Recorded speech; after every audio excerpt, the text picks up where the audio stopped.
Few men have shaped the destinies of a Latin American nation like Rafael Leónidas Trujillo in the Dominican Republic as president or behind the presidency.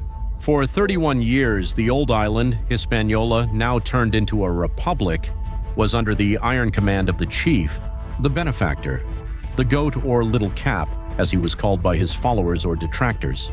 After many decades of disorder and internal revolts on the island, Trujillo's regime brought a period of social order, political and financial stability, economic development, and repression to any Dominican or foreigner who threatened his power, even organizing attacks against enemy presidents of other countries, like Romulo Betancourt from Venezuela. All this while the Trujillo family amassed an immense fortune and were guarantors of national cohesion. A story of triumphs, setbacks, victories, and exploits. Today we will learn about the life of Rafael Leónidas Trujillo. This is Reynaldo Carrillo speaking for the New Encyclopedia, and I invite you to leave your comments, share the material with your acquaintances, activate the bells for notifications, and support us on our Patreon so that we can continue to bring you quality and exclusive material. On October 24, 1891, Rafael Leónidas Trujillo Molina was born in the city of San Cristobal. His father was a small business owner and a Canarian military descendant, and his mother, the daughter of a peasant and a teacher of French and mulatto origin. Rafael would be the third of 11 children, and all his siblings, with one exception, would later become colonels and generals of the Dominican army. After completing basic education, Trujillo worked as a telegrapher for 3 years, until, along with one of his brothers, he decided to get involved in cattle theft, in the forgery of checks and other minor crimes, for which he spent several months in jail. At 24 years old, he would again lead a gang of robbers while working in the sugar industry, in surveillance and protection roles. In terms of Spaniards, Amerindians, and Africans, on the island formerly called La Española, after ups and downs and colonial struggles between Spain, France, and England, the Creoles of the island proclaimed independence in 1844, and the Dominican Republic, bordering on the same island with Haiti, which had declared its independence from the French 40 years earlier. With its independence, the Dominican Republic begins to live a tumultuous stage, with few periods of peace, among wars, revolts, and areas controlled by warlords. The state lacked effective control of the country. It was bankrupt and was stalked by the powers to which it owed money, along with the growing colonialism of the United States. With its focus on the Caribbean and ensuring regional dominance against European powers, the United States starts intervening in Dominican politics. By 1906, it manages to get the Dominican Republic to cede the administration of its customs, and after the Dominicans continually failed to achieve a stable government. In 1916, President Roosevelt orders the military occupation of the island, establishing a military government led by an American rear admiral. Many Dominicans strongly rejected the idea. Very much in the style of the National Guard created in Nicaragua by the United States, where Anastasio Somoza was able to emerge as a political leader in the Dominican Republic. It was also created by the Anglo-Saxons, a National Guard, in which Rafael Trujillo joined in 1918, just founded. The leaders in charge of the Guard quickly saw in Trujillo different qualities that made him valuable within the military structure. He quickly rose through the ranks, becoming a captain. In 1922, in addition to studying at the military academy, in 1923 he is appointed inspector of the 1st Military District, already showing very good leadership skills in a political vein. In this rapid rise, he reaches the rank of major, and in that year in 1924, the United States troops finally leave the Dominican Republic. Trujillo manages to develop very good relationships with prominent Dominicans and with American officers before their departure. Following the American withdrawal, Horacio Vázquez is elected president in the Dominican Republic. That same year, Vázquez appoints Trujillo as chief of staff, who is absolutely trusted by him. Likewise, in 1927, he is promoted to general in the National Brigade, an organ that was created to replace the National Guard. Trujillo was with multiple women throughout his life. At 20 years old in 1913, he had his first marriage with Aminta Ledesma, from which 2 children were born. In 1927, he remarries with Bienvenida Ricardo Martinez, and a year later begins an extramarital relationship with Maria Martinez Alba, from which Rafael Leónidas Ramphis was born, also known as Ramphis, who in the future would unsuccessfully try to keep the Trujillos in power. He has 2 children with his second wife and 2 more with his lover. He also had 2 other children from an extramarital relationship with Lina Lobaton Pitaluga. Returning to 1930, after 6 years of President Horacio Vázquez's government, when he tried to aspire to re-election, an insurrection occurs against him. Trujillo, the chief of staff and commander of the army, receives the order to suppress the rebels. But when they arrive in the capital, they find no resistance at all, because Trujillo, from the shadows, had been one of the minds behind the uprising. Vázquez resigns, and one of the leaders of the insurgents is proclaimed as interim president. Rafael Trujillo, who had been quietly building good relationships with military and political sectors of society for years, decides to run for president. In 1930, Trujillo's campaign applied harassment tactics against his opponents using his armed power. The very members of the electoral board resigned to be replaced by members aligned with Trujillo. Likewise, his competitors withdraw from the contest and he remains as the sole candidate. The 24th of May, 1930, Rafael Leónidas Trujillo, at only 38 years old, is proclaimed president of the Dominican Republic. Shortly thereafter, Trujillo uncovers a plot by the main opposition leaders. He discovers them and their promoters end up in exile, from where they would continue to conspire.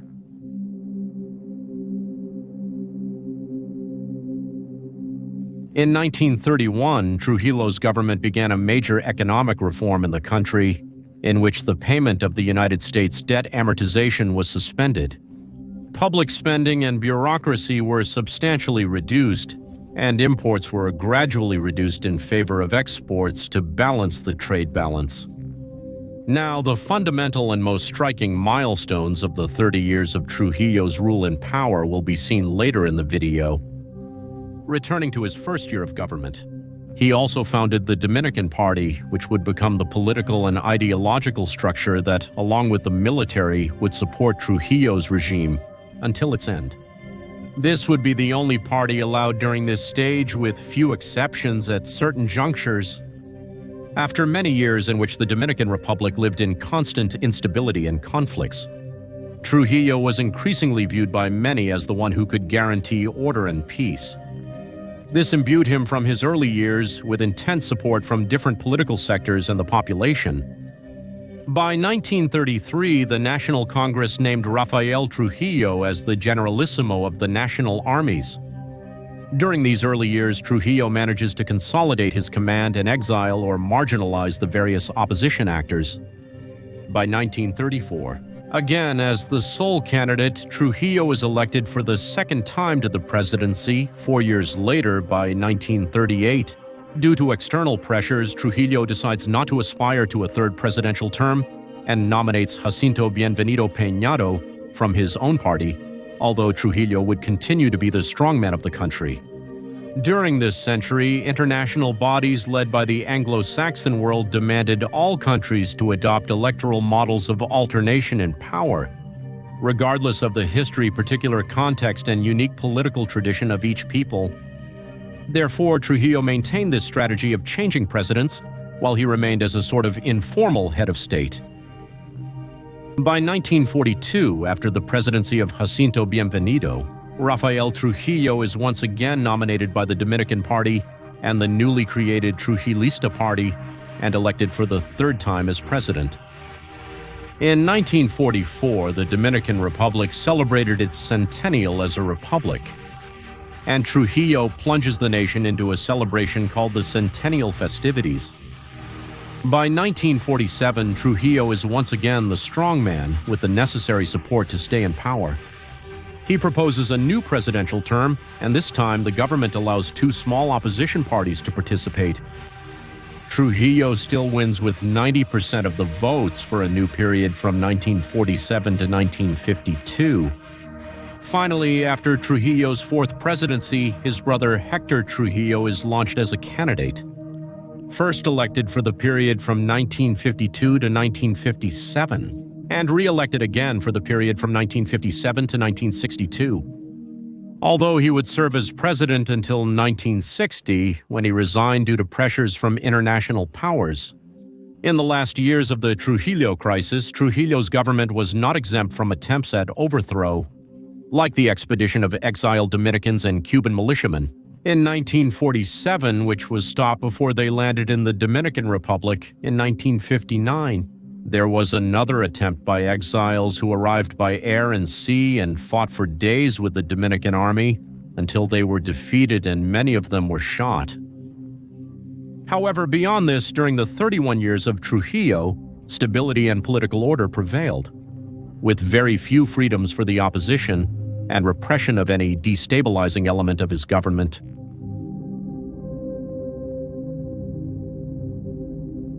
Throughout all this time, Rafael Trujillo was popularly known as the boss or the benefactor, and by other less flattering pseudonyms such as Chapita or El Chivo, a nickname that inspired the famous book by Vargas Llosa called The Feast of the Goat. During the 31 years of Trujillo's government, the Dominican Republic witnessed positive economic development, not without fluctuations. These 30 years saw the main indicators of economic health show results that were largely stable and favorable. During his administration, a large part of the external debt was eliminated, being fully paid off by the year 1947. Likewise, reforms were carried out that helped to replace dependence on imports and promote national production, along with a vast work of infrastructure construction that significantly boosted the economy. By 1938, the port of Santo Domingo was inaugurated, which energized trade throughout the country.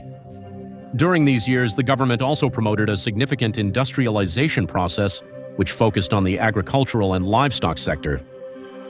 Trujillo also managed to reinstitutionalize and modernize the Dominican state, while ending the long period of disorder resulting from caudillismo and internal struggles. His policy also achieved successes for the nation's economic sovereignty, such as the signing of the Trujillo Hall Treaty in 1940. In a context where the United States still had control of many Dominican customs ports, this treaty restored the absolute power of the Dominican authorities over these ports. In 1941, the Reserves Bank was founded after buying the branch of the National City Bank.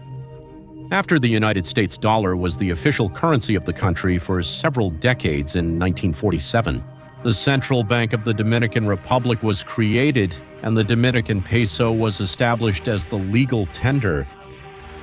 During his 31-year reign, Trujillo and his family accumulated considerable wealth.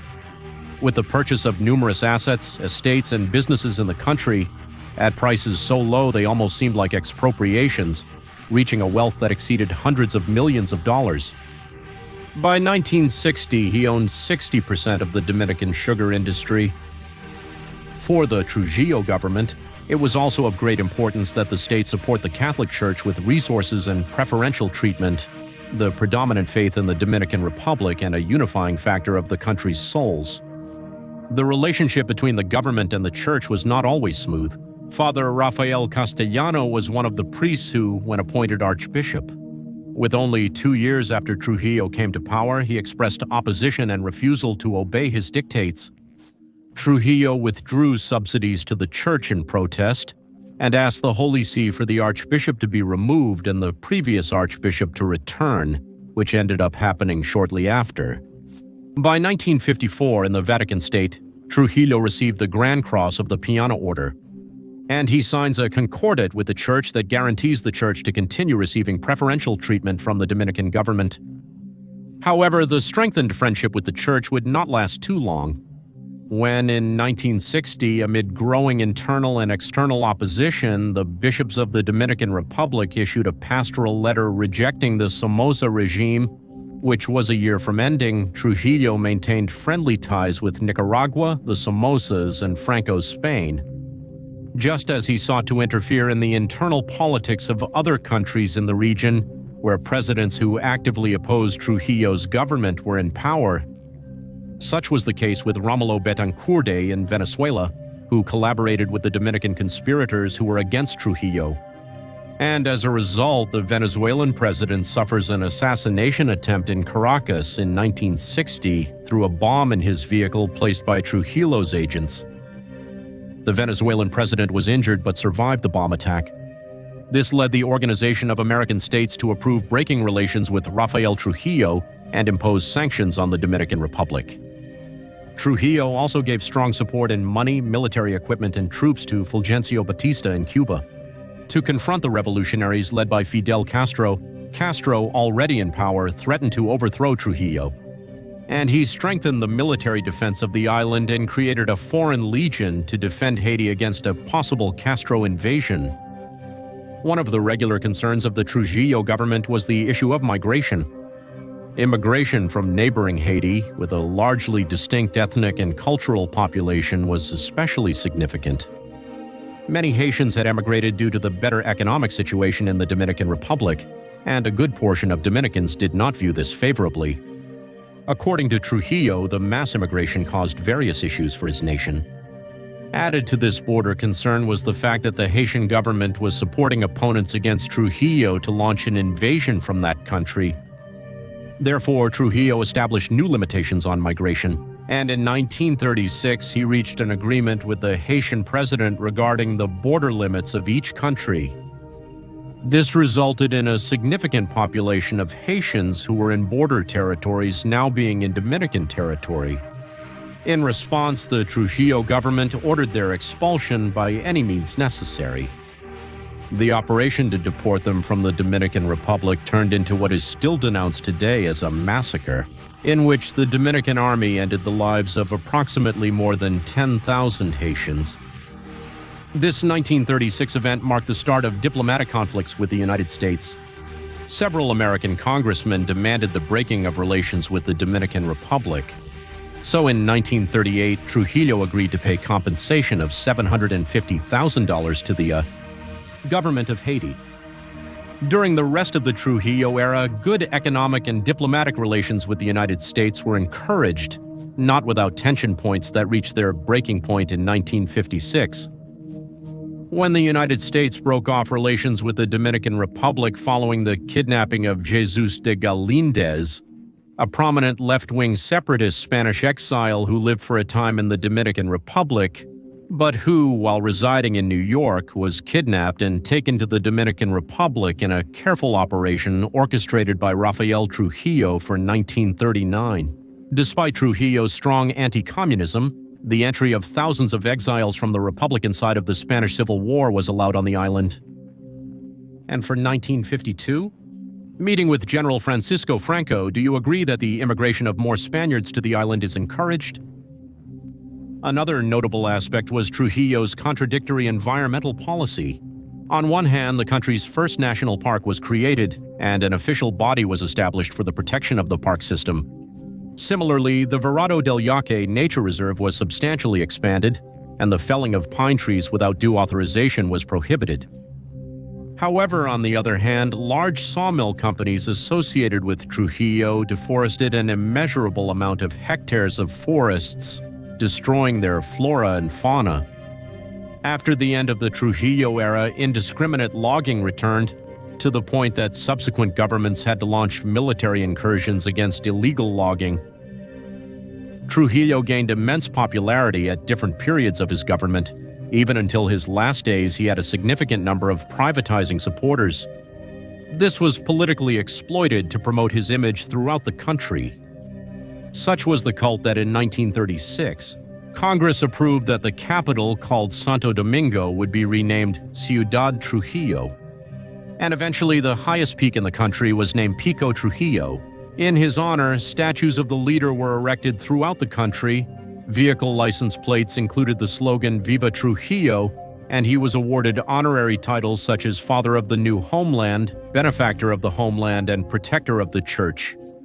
By 1945, Trujillo had to face the protest of the sugar sector workers, hit by the inflation that year. Trujillo ordered that those who stayed at home obeying the strike be captured and forced to work under the crime of vagrancy, legally stipulated in the country. By 1946, many of these workers grouped together in the local labor federation. And after a one-week strike, the Trujillo regime gives in to their demands. However, several of their leaders were persecuted, disappeared, or exiled. Union leader and political opponent Mauricio Valls was exiled to Cuba and kidnapped there in 1950. His whereabouts were never known. During these years, the Trujillo government would group all the unions into a single federation and disintegrate those that did not join. By the end of the 50s, the famous Military Intelligence Service was created, a political police for state security that was responsible for monitoring and sometimes imprisoning and violently treating dissidents who threatened the stability of his government. During the Trujillo regime, there were tens of thousands of victims, including those persecuted, imprisoned, disappeared, and neutralized.